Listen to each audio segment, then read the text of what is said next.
Health service દ્વારા ચલાવવામાં આવતા જુદા જુદા પ્રોજેક્ટો, જેમાં પાટણ જિલ્લામાં ધન્વંતરી રથ દ્વારા કડિયા નાકા અને બાંધકામ સ્થળો ઉપર જઈને આ શ્રમિકોને પ્રાથમિક સારવાર અને નિર્માણ કાર્ડ કાઢી આપવા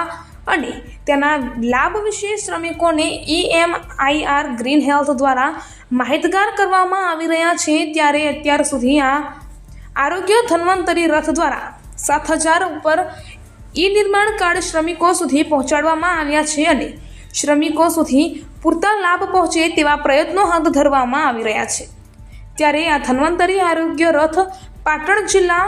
સાહિત્ય શહેર અને છેવાડાના માનવીઓ સુધી આશીર્વાદ રૂપ બની રહ્યો છે। મળતી માહિતી અનુસાર પાટણ જિલ્લા સહિત શહેરોમાં મોટી ઇમારતોના બાંધકામો ચાલી રહ્યા છે તેવી જગ્યાઓ પર EMIR ગ્રીન હેલ્થ સર્વિસ દ્વારા 30થી વધારે શ્રમિકો આ બાંધકામમાં કામગીરી સાથે સંકળાયેલા હોય ત્યાં તેમના બાંધકામના સ્થળ ઉપર જ ભોજન વિતરણની સુવિધા કરવામાં આવી રહી છે। જ્યારે કડિયા નાકા ઉપર ચાલતા અન્નપૂર્ણા સહાય યોજના દ્વારા શ્રમિકોને એમની કામ કરવાની જગ્યા ઉપર જઈને સ્વચ્છ અને પૌષ્ટિક ભોજનની વ્યવસ્થા પણ આ EMIR ગ્રીન હેલ્થ સર્વિસ દ્વારા કરવામાં આવી રહી છે। જ્યારે પાટણના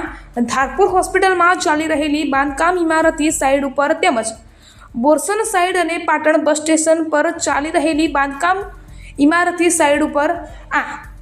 ધન્વંતરી રથ દ્વારા અન્નપૂર્ણા શ્રમિક યોજના શરૂ કરવામાં આવી હોવાનું જાણવા મળી રહ્યું છે।